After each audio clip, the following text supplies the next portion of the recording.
Damos comienzo a un nuevo comentario bíblico expositivo. Servidores de Dios. Quien te habla es Manuel Cornejo. En esta ocasión estaré compartiendo en el Evangelio de Mateo, capítulo 1 y versículo 10, donde dice: Ezequías engendró a Manasés, Manasés a Amón y Amón a Josías. La línea genealógica de Jesús entra en el espacio temporal de los últimos reyes de Judá. El primero de los citados es Manasés, hijo de Ezequías. Como nos dice, Ezequías engendró a Manasés. Segundo libro de Reyes, capítulo 21 y los versículos 1 al 18. Al tiempo de compromiso y renovación espiritual de Ezequías, siguió el periodo de degradación espiritual bajo Manasés. El testimonio escrito sobre este rey es conciso cuando nos dice: hizo lo malo ante los ojos de Jehová, conforme a las abominaciones de las naciones que Jehová había echado de delante de los hijos de Israel. Segundo libro de Crónicas, capítulo 33 y versículo 2. Está refiriéndose a las naciones de Canaán, que fueron expulsadas para dar lugar al asentamiento de Israel, ya que aquellas naciones habían recibido la reprobación judicial de Dios a causa de sus abominaciones y del pecado. Pero este perverso rey de Judá siguió la senda de quienes habían sido considerados como anatema, destinados a destrucción, ya que el incremento de la idolatría alcanzó niveles como nunca anteriormente. A los ídolos, generalmente de las naciones, sumó Manasés también el culto al ejército del cielo, unido al de Asera, con todo su entorno de prostitución sagrada y degeneración moral que lo acompañaba. El segundo libro de Crónicas, capítulo 33 y versículo 3, dice: porque él reedificó los lugares altos que Ezequías, su padre, había derribado, y levantó altares a los Baales, e hizo imágenes de acera, y adoró a todo el ejército de los cielos, y le rindió culto. Note que su pecaminosidad fue tal que llegó a poner una imagen de fundición en el santuario. El segundo libro de Crónicas, capítulo 33 y versículo 7, dice: además de esto puso una imagen fundida que hizo en la casa de Dios, de la cual había dicho Dios a David y a Salomón su hijo: en esta casa y en Jerusalén, la cual yo elegí sobre todas las tribus de Israel, pondré mi nombre para siempre. Además, estaba conduciendo al pueblo de Dios al extravío moral y espiritual, como ningún otro rey había hecho anteriormente. El segundo libro de Crónicas, capítulo 33 y versículo 9, dice: Manasés pues hizo extraviarse a Judá y a los moradores de Jerusalén, para hacer más mal que las naciones que Jehová destruyó delante de los hijos de Israel. También otra característica perversa de este rey fue el rechazo abierto a la voz de Dios, sin escuchar a sus advertencias. Segundo libro de Crónicas, capítulo 33, versículo 10, dice: y habló Jehová a Manasés y a su pueblo, mas ellos no escucharon. Todo este trabajo, como consecuencia que los asirios viniesen contra Jerusalén e hiciesen prisionero al rey, llevándolo atado con cadenas a Babilonia. El segundo libro de Crónicas, capítulo 33 y versículo 11, dice: por lo cual Jehová trajo contra ellos los generales del ejército del rey de los asirios, los cuales aprisionaron con grillos a Manasés y atado con cadenas lo llevaron a Babilonia. Nótese que en tal situación volvió a Dios en confesión y arrepentimiento, restaurándolo el Señor a su tierra y tomando de nuevo posesión del reino, donde quitó los ídolos que había puesto, reparó el santuario que instruyó a Judá para que adorase al único Dios. Segundo libro de Crónicas, capítulo 33 y los versículos 12 al 16. Pero sin embargo, el declive espiritual de la nación había comenzado y no se detuvo, ya que el pueblo adoraba a dioses y quemaba incienso en los lugares altos. Segundo libro de Crónicas, capítulo 33, versículo 17, dice: Pero el pueblo aún sacrificaba en los lugares altos, aunque lo hacía para Jehová su Dios. Amón, hijo de Manasés, sucedió a su padre en el trono, cuando dice que Manasés engendró a Amón, aunque en lecturas alternativas aparece también, por ejemplo, en el segundo libro de Reyes, capítulo 21, versículo 19 al 26, y el segundo libro de Crónicas, capítulo 33, versículos 21 al 25. Pero siguiendo el camino idolátrico y perverso de su padre, adorando a los ídolos como su antecesor había hecho también. Segundo libro de Crónicas, capítulo 33 y versículo 22, dice: E hizo lo malo ante los ojos de Jehová, como había hecho Manasés, su padre, porque ofreció sacrificios y sirvió a todos los ídolos que su padre Manasés había hecho. La diferencia entre este rey y su padre consistió en una abierta falta de arrepentimiento de su pecado, como señala el versículo 23, ya que el texto bíblico enfatiza en el hecho de que este rey incrementó el pecado de su padre. Su vida de impiedad y corrupción concluyó con su muerte a mano de sus siervos en una conspiración palaciega. Segundo libro de Crónicas, capítulo 33 y versículo 24 dice: Y conspiraron contra él sus siervos y lo mataron en su casa. Mateo menciona a Josías, sucesor de Amón e hijo suyo, cuando dice Amón engendró a Josías. Segundo libro de Reyes, capítulo 21, versículos 1 al 23, ya que este fue un reinado parecido al de Ezequías, en reformas religiosas y retorno a Dios. El testimonio que da la palabra sobre él es de fidelidad y rectitud a Dios y de obediencia incondicional a la Escritura. Segundo libro de Crónicas, capítulo 34 y versículo 2, dice: Este hizo lo recto ante los ojos de Jehová, y anduvo en los caminos de David su padre, sin apartarse a la derecha ni a la izquierda. Él fue proclamado rey cuando tenía 8 años. Y note que su interés por servir a Dios le llevó a reparar el templo, descuidado por un tiempo de su padre y de su abuelo. Una de las consecuencias que aquella reparación y limpieza trajo consigo fue el descubrimiento de un ejemplar de la ley, ya que cuando leyó el contenido sintió un profundo impacto personal a causa del pecado que abiertamente quebrantaba lo que Dios establecía en su palabra, anunciando juicio contra la transgresión. El segundo libro de Crónicas, capítulo 34 y versículo 19, dice: Luego que el rey oyó las palabras de la ley, rajó sus vestidos. La consulta que hizo a Dios sobre la situación y futuro de la nación trajo palabras de desaliento, anunciando la caída de la nación en manos de sus enemigos, como consecuencia de la rebeldía persistente contra él.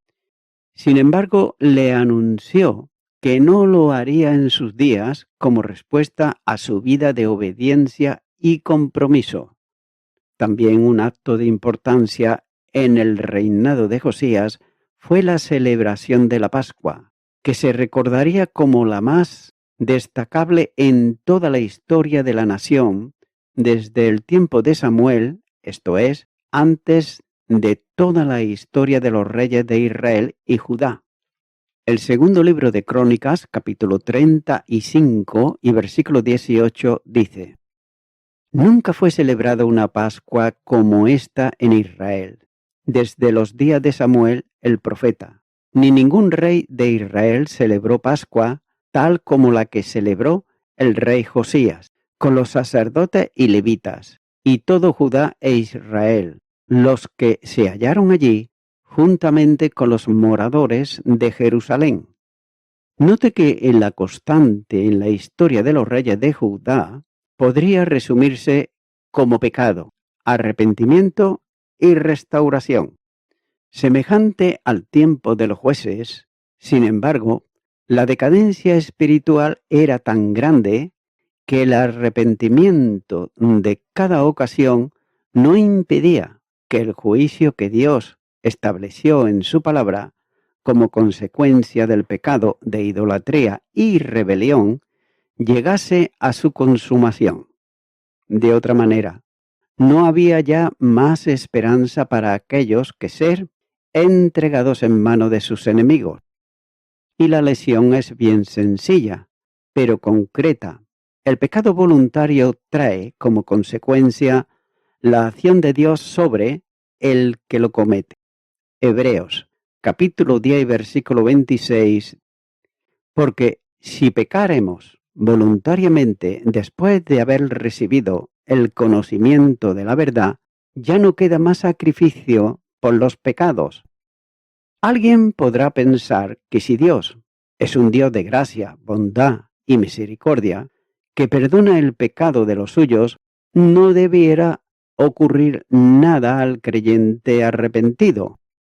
Pero nótese por otro lado que la acción condenatoria del pecado o la responsabilidad penal del mismo que demanda la muerte del pecador ha sido extinguida para el creyente y por tanto no hay condenación para los que están en Cristo.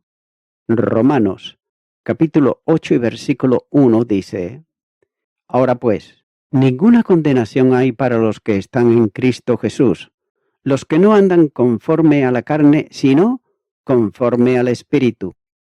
Sin embargo, las consecuencias de actos pecaminosos recibirá la respuesta de la justicia divina. Y tal es el caso de la acción de Dios sobre deshonestos e inmorales en la iglesia en Corinto, cuyas acciones disciplinarias quedan elocuentemente registradas. La primera carta a los Corintios, capítulo 11 y versículo 30, dice: Por lo cual hay muchos enfermos y debilitados entre vosotros, y muchos duermen. El pecado en la vida del creyente trae siempre consecuencias que, en alguna medida, marcan el futuro a consecuencia del pecado cometido. Continúo ahora con el versículo 11, donde dice: Josías engendró a Jeconías y a sus hermanos en el tiempo de la deportación a Babilonia. Mateo cierra aquí el otro grupo de 14 con la deportación a Babilonia, como resultado del juicio de Dios sobre Judá a causa de su pecado y rebeldía. El rey vinculado con la deportación fue Josías, que engendró a Jeconías. Y nuevamente Mateo ajusta la genealogía conforme a su propósito, para que en el segundo grupo haya también 14 generaciones.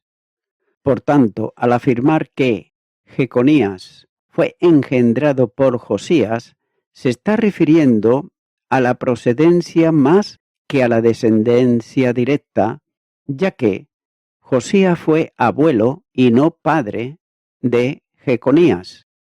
Realmente el padre de este 19º rey de Israel fue Joacim, hijo segundo de Josías. El primer libro de Crónicas, capítulo 3, los versículos 15 al 16 dice: Y los hijos de Josías, Joanán, su primogénito, el segundo, Joacín, el tercero, Sedequías, el cuarto, Salum. Los hijos de Joacín, Jeconías, su hijo del cual fue Sedequías. El profeta Jeremías le llama Jeconías y abreviadamente Conías. Jeremías capítulo 22, versículo 24 dice: Vivo yo, dice Jehová, que si Conías, hijo de Joacín, rey de Judá, fuera anillo en mi mano derecha, aún de allí te arrancaría. El nombre hebreo de este rey fue Joyaquín, que significa Jehová concede firmeza.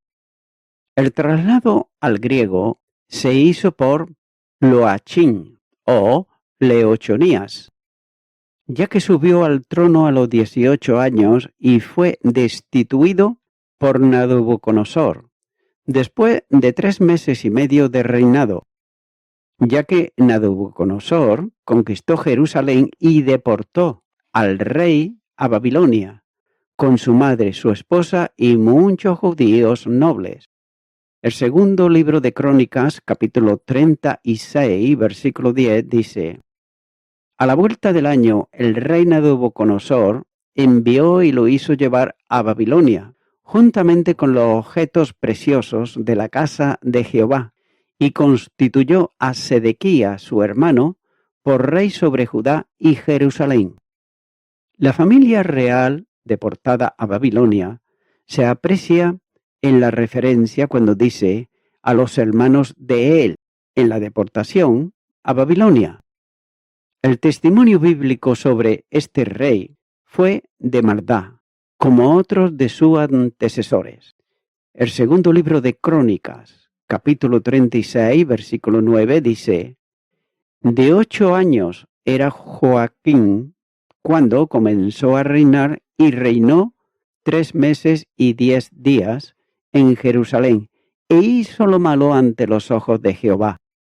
Y debido a su pecado, siguiendo los pasos de su padre, Jeremías, profetizó contra él en el nombre del Señor, cuando dijo: Vivo yo, dice Jehová, que si Conías, hijo de Joacín, rey de Judá, fuera anillo de mi mano derecha, aún de allí te arrancaría.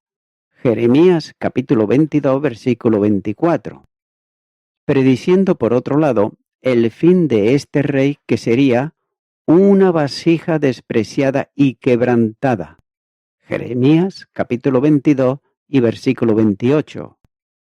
Pero la profecía con mayor incidencia en lo que se refiere a este rey y a su descendencia entrañaría un problema grave para la sucesión al trono de David por la vía de Salomón. El profeta Jeremías dijo: En el nombre del Señor, así ha dicho Jehová, escribí lo que sucederá a este hombre privado de descendencia, hombre a quien nada próspero sucederá todos los días de su vida, porque ninguno de su descendencia logrará sentarse sobre el trono de David, ni reinará sobre Judá.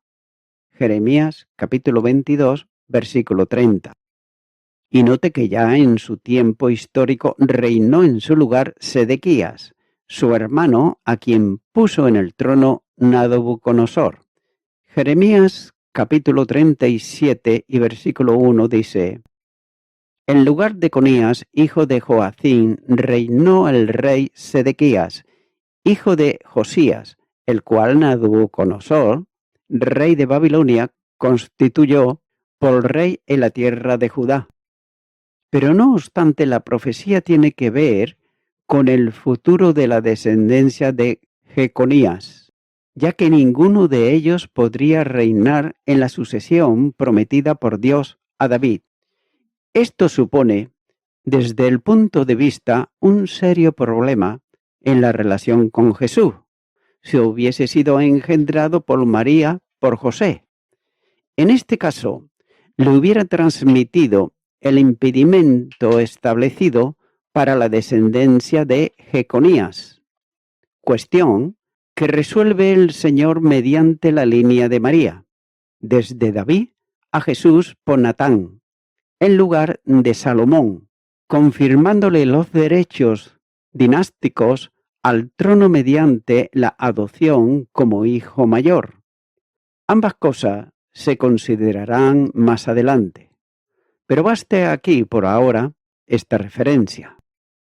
Y voy concluyendo con esto. Al parecer, Jeconías fue una persona rebelde y desobediente a la voluntad de Dios, tal como en los días de hoy siguen siendo muchas personas, rebeldes, desobedientes a la voluntad de Dios. El Señor había dictado juicio contra la nación judía, y el pueblo sería llevado cautivo a Babilonia por causa de la idolatría y desobediencia a Dios. Podría ser que Jeconías quiso resistir la voluntad de Dios y trató de impedir, por medios humanos, que la voluntad de Dios se cumpliese. Y nótese que esta sigue siendo también en el día de hoy la torpeza de muchas personas. Tengas en cuenta que la maldición que cayó sobre él fue de proporciones inmensas. Por ejemplo, en primer lugar, fue privado de descendencia. En segundo lugar, nada prosperó, y esto le iba a suceder hasta su muerte. Y en tercer lugar, ninguno de su descendencia ocuparía el trono de David. Ahora bien, si nuestro Señor hubiera sido el hijo natural de José, no hubiese podido heredar el trono de David, puesto que José era descendiente de Jeconías. Nuestro Señor, sin embargo, era simiente de David físicamente solo a través de María. La maldición de Conías, por lo tanto, no tiene afecto alguno sobre él. Por tanto, cuando José recibió a María como su esposa, también recibió a su hijo y legalmente lo adoptó. Y lo hizo confirmándole los derechos legales al trono de David, de modo que sólo mediante la concesión virginal pudieron las promesas mesiánicas encontrar su cumplimiento profético. Amigo y amiga oyente, suele haber personas que piensan que pueden pecar en contra de Dios y que nada les va a pasar. Sin embargo, la Biblia dice bien claro, en Romanos, capítulo 6, versículo 23, porque la paga del pecado es muerte, mas la dádiva de Dios es vida eterna en Cristo Jesús, Señor nuestro. Es por eso que, mi amigo o mi amiga oyente, no sigas más pecando en contra de Dios y acepta la dádiva de Dios, que es la salvación y la vida eterna en Cristo Jesús. Por tanto, te animo a que vengas en este momento a Jesucristo el Salvador, para que de esta manera, recibiéndole en tu corazón, Dios pueda aceptarte como una persona que ha venido a Él arrepentida. Ora conmigo esta oración que voy a hacer y repite y di: Señor Jesucristo, te confieso que he pecado y lo he hecho muchas veces, sin darme cuenta ya, y otras dándome cuenta. En realidad, he estado pecando solo contra ti. Por ello quiero ahora pedirte perdón por todos mis pecados. Te abro mi corazón y te recibo como mi Salvador. Gracias te doy, Señor Jesucristo, en tu nombre. Amén.